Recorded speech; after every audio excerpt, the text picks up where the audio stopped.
씨와 함께 보는 의료사고 예방 팁. 만취 상태로 방문한 응급실. 퇴실 후 다발성 늑골골절, 신장경색을 진단받았어요. 만취 상태로 응급실을 찾았다가 별다른 이상이 없다는 진단을 받고 퇴원한 30대 남성 홍길동 씨. 다음 날 늑골골절 및 신장경색 진단을 받게 되었다며 의료중재원에 조정을 신청합니다. 홍길동 씨에게 무슨 일이 있었던 걸까요? 만취 상태로 집 앞에 쓰러져 구급차로 응급실을 내원하게 된 홍길동 씨.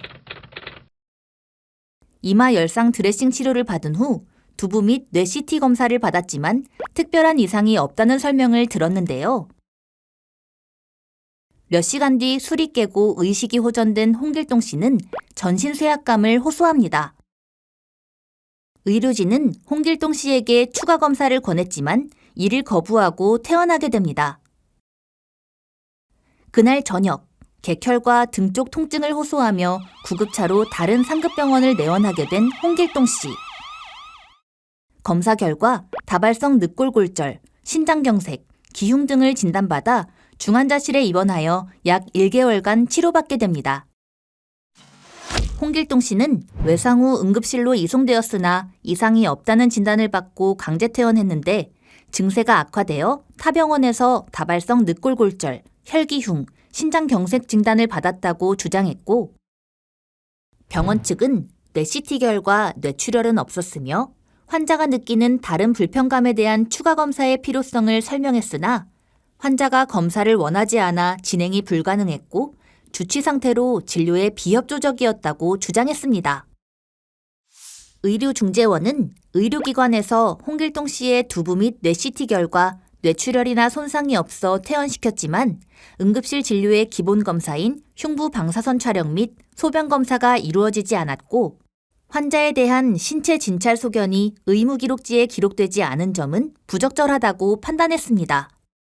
또한 흉부 진찰을 제대로 했다면 기흉을 발견할 수 있었고 소변 검사를 시행했다면 신장경색을 위한 검사를 진행했었을 거라고 보았습니다.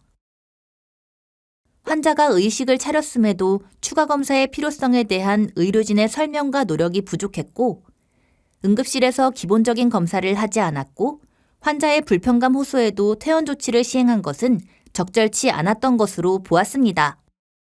내원 당시 환자가 만취 상태로 병력 청취가 어려워 빠른 시간 내에 진단이 이루어지지 않았으나 다만 환자가 술에서 깬 후 자신의 통증이나 불편감을 의료진에게 설명하지 않은 것은 문제가 있었다고 볼 수 있습니다. 하지만 의료진이 환자가 의식을 차린 후 신체 진찰 및 병력 청취를 제대로 했다면 흉부 손상 및 복부 손상을 의심하고 추가 검사를 통해 신장경색을 막을 기회가 있었을 것으로 판단됩니다. 이 사건의 조정 결과 병원이 홍길동 씨에게 1,000만 원을 지급하며 홍길동 씨는 이의를 제기하지 않는 것으로 조정이 성립되었습니다. 응급실 의료사고 예방 체크리스트. 외상에 의한 다발성 손상 환자의 경우 필요한 응급처치 후 추가로 환자의 머리부터 발끝까지 신체 전반적인 주의 깊은 진찰이 중요합니다. 만취자의 경우 진료의 어려움으로 인해 육안으로 보이는 손상만 치료하고 관찰만 이루어지는 경우가 있으나 기본적인 혈액 검사 및 필수 방사선 검사를 추가로 시행하는 것이 도움이 될 수 있습니다. 만취자 및 약물 과다 복용자 등 의식 변화가 있는 환자의 경우 시간이 지날수록 의식 상태가 개선되므로 경증이라 추정되는 환자도 수시로 상태를 확인하고 추가적인 신체 검진을 시행하는 것이 매우 중요합니다. 중증의 손상이 없다고 바로 퇴원시켜서는 안 되며 의식이 완전히 회복되고 일상생활이 가능하다고 판단되는 경우 보호자 동반하에 응급실에서 퇴원하게 하는 것이 필요합니다. 의료 분쟁, 의료중재원이 객관적이고 공정하게 해결되도록 돕겠습니다.